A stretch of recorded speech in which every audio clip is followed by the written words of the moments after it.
L'école d'abord. Pour tous les enfants différents. Pour notre futur. C'est l'école d'abord. Ouais, nous on veut l'école d'abord. L'école d'abord. Yeah! Bienvenue dans le podcast L'école d'abord. Bonjour Élise. Bonjour Élise. Bonjour Samia.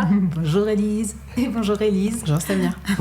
Alors aujourd'hui, on est ravis parce qu'on retrouve Samia, que l'on avait déjà reçue dans 2 épisodes du podcast. Le premier s'appelait Les enfants différents, les 10 et TDAH. Et le second, Les enfants différents, les hyper et HPI. On se souvient de tout. On vous invite surtout, chers auditrices, à aller les écouter parce que c'était très intéressant. Donc aujourd'hui, nous recevons à nouveau Samia. Samia qui est donc formatrice spécialisée dans les neuroatypismes et aussi autrice d'un livre que nous avons adoré avec Élise qui s'appelle Trop. Donc, journal intime d'une petite fille hypersensible.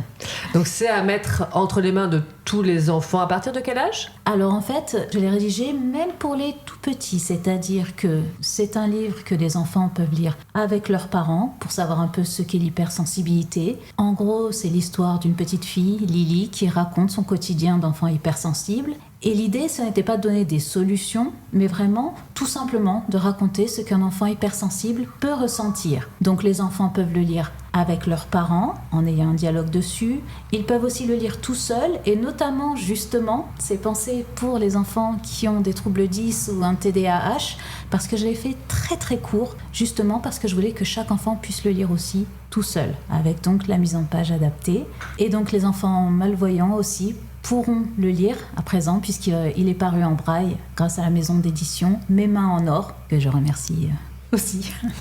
C'est super. Ce livre Trop que j'ai lu d'ailleurs, c'est un témoignage vraiment poignant en tant que parent et puis également en tant qu'enseignant. C'est très parlant. Il est d'ailleurs, si je me trompe pas, il est bien recommandé par l'Académie d'Amiens. Il est dans la liste de référence, c'est bien oui, ça ? Oui, tout à fait. Oui. Alors, nous allons parler avec Samia précisément de la dyslexie, de comment on repère la dyslexie, un petit peu aussi l'historique de la dyslexie et puis s'intéresser aussi à l'âge adulte, en tant que parents, ce qu'on peut éventuellement entreprendre avec nos enfants et puis aussi pour les enseignants et les enseignantes, savoir comment les aider dans leur gestion quotidienne des enfants dyslexiques. Samia, déjà, est-ce que ce mot dyslexie a une origine ? Est-ce que ça veut dire quelque chose ?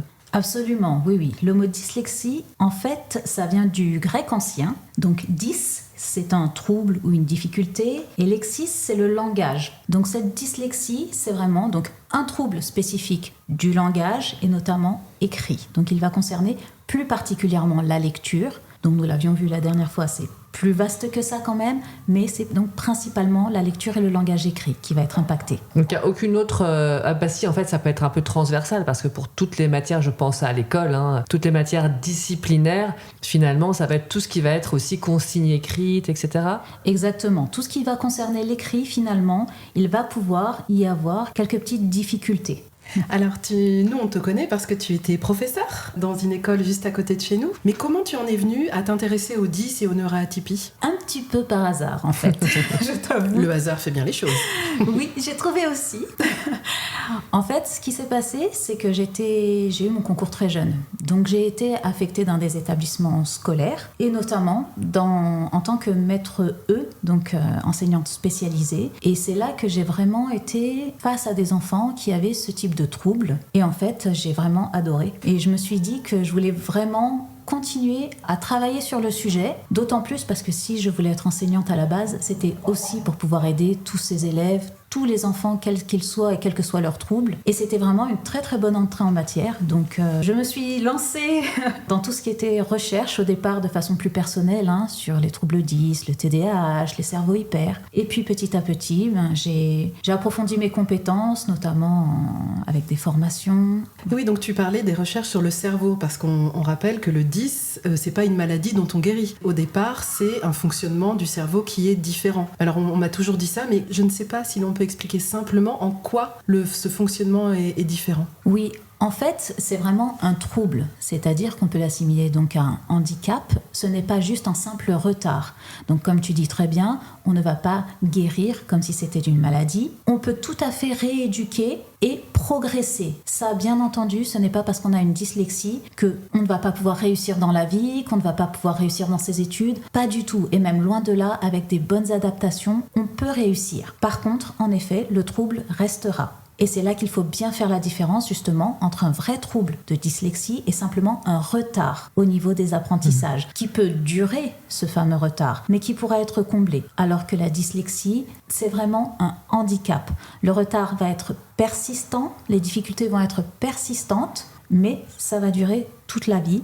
Bien entendu, comme je disais, on pourra aménager et mettre en place des aménagements et donc réussir sa scolarité. Mais la dyslexie, elle est reconnue comme étant un handicap, par exemple par la maison de handicap ? Alors, la dyslexie est reconnue, oui, comme étant un handicap, notamment dans maintenant certains manuels, le DSM-5 ou la CIM-11, qui sont justement au niveau international, où on voit bien que c'est reconnu comme un trouble. Ok. Et toi, donc, quand tu étais donc maître E, donc tu faisais partie ce qu'on appelle un RASED, le réseau d'aide aux enfants en difficulté. Tu as eu en face de toi beaucoup d'enfants qui souffraient de dyslexie, tu penses ? Alors en fait, moi c'était il y a presque 25 ans, donc c'est vrai que les enfants étaient aussi déjà moins diagnostiqués, malgré tout, même s'il y en avait déjà. Je pense que maintenant c'est vrai qu'on est quand même malgré tout un peu plus au courant de ce qu'est la dyslexie et qu'on la repère aussi peut-être un petit peu mieux. Donc on va le voir, il y a vraiment des façons de repérer cette dyslexie, mais c'est vrai que de nos jours on entend souvent oui mais maintenant il y en a beaucoup plus. Est-ce qu'il y en a beaucoup plus ou est-ce qu'ils sont mieux diagnostiqués aussi? Voilà, c'est vraiment la question. Ouais. Au niveau des chiffres, c'est quoi le pourcentage de personnes dyslexiques dans la population Alors, dans la population mondiale, selon les chiffres, on dit entre 5 et 10%, en sachant qu'encore une fois, les chiffres, c'est à prendre avec des pincettes parce qu'on ne sait pas si certains ne sont pas diagnostiqués, justement. Enfin, c'est quand même assez compliqué de dire précisément. En France, on considère qu'il y a environ 6 à 8% des enfants par classe d'âge qui auraient une dyslexie. Ça fait quand même beaucoup. C'est déjà pas mal et c'est pour ça qu'on comprend que les enseignants aient parfois des soucis à se dire comment je vais pouvoir gérer au niveau de la classe. Parce qu'il y a les enfants qui sont dyslexiques, il y a d'autres troubles aussi. Mais l'idée, c'est vraiment de se dire que parfois, les aménagements qu'on met en place dans la classe pour ces enfants dyslexiques peuvent servir à tous les autres enfants. Donc parfois, ce n'est pas simplement refaire 10 cours différents, c'est peut-être dès le départ penser à un cours adapté et qui puisse aller justement à toute la classe. Oui, c'est ça la vraie différence aujourd'hui quelque part. Et sinon d'un point de vue plutôt historique, à partir de quand on a vraiment parlé de cette fameuse dyslexie?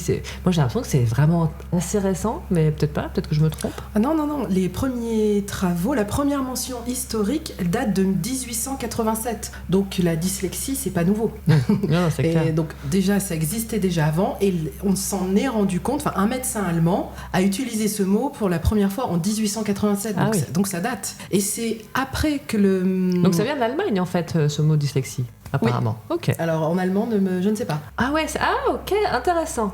C'est Legasthenie. Leich, c'est lesen, donc c'est lire. Asthénie de la lecture. Incroyable, c'est génial. Non? Et donc nous on appelait ça dyslexie. Voilà, en allemand c'est Legasthenie, was Probleme beim Lesen verursacht. Donc c'est Legasthenie, donc c'est vraiment ça, l'asthénie de la lecture, la fatigue de la lecture quoi. Et c'est encore utilisé. Ah bah apparemment là c'est récent quoi. Donc revenons à nos moutons, le premier allemand qui a utilisé le mot dyslexie, il l'a a priori utilisé en allemand, donc Legasthenie. Excusez-moi de cette petite digression. Ce qui est intéressant aussi, c'est que ce médecin allemand a bien décrit ce trouble de la lecture en disant que ce n'était pas un déficit d'intelligence. Les enfants dyslexiques n'ont pas un manque d'intelligence. C'est un fonctionnement du cerveau différent. Ce n'est pas du tout une histoire d'intelligence. Et ça, ce médecin allemand s'en était déjà rendu compte au début du 19e siècle. Alors qu'on remarque encore à l'heure actuelle, aujourd'hui, il y a des personnes qui sont persuadées que les enfants dyslexiques sont moins intelligents que les autres. Et ça, vraiment, il faut le marteler, il faut le dire autour de vous. Ce n'est pas une histoire d'intelligence, c'est une histoire de fonctionnement du cerveau différents. Dans les formations que tu dispenses, tu as ce genre de questions justement de personnes qui vont te dire mais il n'y aurait pas quand même un petit déficit intellectuel? Il y en a, pas tant que ça, parce que je pense que maintenant les personnes commencent à être conscientes que c'est vraiment un handicap et que ce n'est pas du tout en rapport avec l'intelligence, fort heureusement, mais c'est vrai qu'il y a toujours un petit peu ces préjugés, il n'arrive pas à lire malgré le fait qu'on lui répète, donc c'est qu'il est moins intelligent. Par contre, quand on fait le diagnostic, c'est vraiment des choses qui sont justement d'abord mises de côté. On va voir justement, avant de dire clairement il y a dyslexie, on va vérifier est-ce qu'il n'y a pas de déficience intellectuelle, un autre trouble associé comme de l'autisme par exemple, des problèmes environnementaux qui font que l'enfant a tellement de choses dans sa tête qu'en fait il n'a pas de dysfonctionnement au niveau cognitif, mais son esprit est trop pris par tout le reste pour pouvoir mobiliser son attention sur l'apprentissage de la lecture. Des choses toutes simples aussi. Est-ce qu'il n'y a pas de surdité? Parce que si l'enfant n'entend pas bien les sons, forcément, ça va se retranscrire dans tout ce qui est conscience phonologique. Est-ce qu'il n'y a pas de problème de vision? Parce que là encore, voir les lettres, ça peut aussi provoquer des difficultés en lecture. Donc tout ça, c'est fait avant qu'il y ait un diagnostic. On met de côté déjà ces premières pistes pour être sûr de pouvoir aller vers un diagnostic de dyslexie. Et d'ailleurs, cette fameuse dyslexie, elle est justement souvent accompagnée d'autres troubles ou c'est pas du tout quelque chose de courant? Oui, c'est assez fréquent. Okay. Il y a ce qu'on appelle malheureusement, avec ce terme que je n'aime pas du tout, des comorbidités, qui font que souvent un trouble 10 peut être associé à un autre trouble. Ok, donc ça c'est quand même quelque chose qu'on retrouve à chaque fois qu'il y a un diagnostic de dyslexie? C'est assez fréquent, pas systématique, mais en règle générale, même un trouble 10 en règle générale, il y a souvent comorbidité. C'est pour ça que vraiment on conseille en général de faire un bilan pluridisciplinaire, pas simplement le bilan orthophonique, parce que finalement si la dyslexie est bien mise en avant mais qu'il y a un autre trouble, comme par exemple un trouble de l'attention qui est associé, en fait ça va bloquer la rééducation du fait de ce trouble de l'attention. Donc il faut qu'on sache vraiment ce qu'a l'enfant pour pouvoir rééduquer correctement. Et les troubles associés, c'est souvent les mêmes? C'est le TDAH? C'est quoi en fait? Alors ça dépend, puis tous les enfants sont différents, mais déjà la dyslexie, très très souvent, elle est associée exactement à la dysorthographie. Ok. Qui est donc le trouble spécifique de l'orthographe. Et c'est assez logique, puisqu'il y a toujours ces questions de conscience phonologique et d'écrit. Et je pense à autre chose. La langue française, elle est considérée comme difficile au niveau de l'écrit par rapport à la langue allemande, qui est très structurée, beaucoup plus logique, et ou par rapport à d'autres langues. Par exemple, pour le son O, il peut être écrit O, E-A-U, A-U, il y a beaucoup d'écritures différentes. Donc, est-ce que c'est pas encore plus difficile pour les élèves, et adultes d'ailleurs, dyslexiques français? Alors, en effet, déjà, rien que le son O, tu en parlais, 29 façons différentes de l'écrire en français. J'en ai oublié. Donc, voilà, rien que pour ça, bravo aux petits élèves d'apprendre la langue française, c'est extrêmement compliqué, donc oui, forcément, ça crée des difficultés complémentaires. J'en parlais justement avec une enseignante de chinois. En fait, en Chine, eux, ils ont des pictogrammes, ce qui fait qu'en fait, ce mot dyslexie n'existe même pas de ce qu'elle me disait. Parce que pour eux, ce sont des signes, ce ne sont pas des lettres. Et donc, tous les enfants réussissent à apprendre à lire sans trop de difficultés. Après, ça pose d'autres problèmes, justement peut-être de mémoire, de retenir tous les signes, tous les pictogrammes ou autres. Mais ce n'est pas à proprement parler comme nous, cette dyslexie de lettres et de sons. Parce que oui, par exemple, nous, les enfants vont avoir tendance à confondre le P, le Q, le B et le D. Et après c'est compliqué, en chinois, il n'y a pas des signes qui sont inversés et qui pourraient poser le même problème, qui pourraient être le même en miroir, tu sais. Ah oui. Alors ça, je t'avoue que je n'y connais pas assez en chinois. Mais pour le coup, c'est vrai que pour eux, comme c'est sous forme de dessin, en fait, ça pose moins de problématiques. Ça peut être peut-être problématique justement pour un enfant dysgraphique.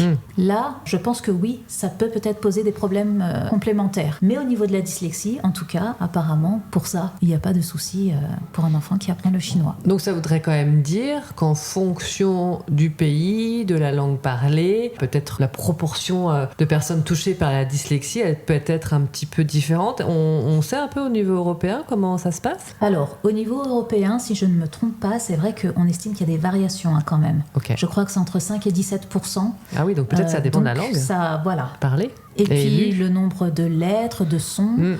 En italien aussi, il y a quand même beaucoup moins de graphèmes, phonèmes. Nous, en français, c'est vrai qu'on a énormément de sons qui sont difficiles. Nous voici à la fin du premier épisode consacré à l'état des lieux de la dyslexie. Il nous semblait vraiment important de poser les bases et d'expliquer ce qu'était la dyslexie, que ce n'était pas un manque d'intelligence, que c'était dans le monde entier et que ça faisait longtemps depuis qu'on en parlait, depuis le début 19e qu'on parlait de dyslexie. On se retrouve dans le prochain épisode pour parler repérage, pour parler aménagement. En attendant, vous pouvez retrouver Samia sur les réseaux sociaux, notamment LinkedIn et surtout sur son site. Peux-tu nous donner l'adresse, s'il te plaît ? Alors, c'est à contresens.org. Et nous, toujours sur Les Hélices. Vous pouvez nous trouver sur la plupart des réseaux sociaux, Insta, Facebook, TikTok, LinkedIn, etc., etc. À bientôt. À bientôt. Au revoir.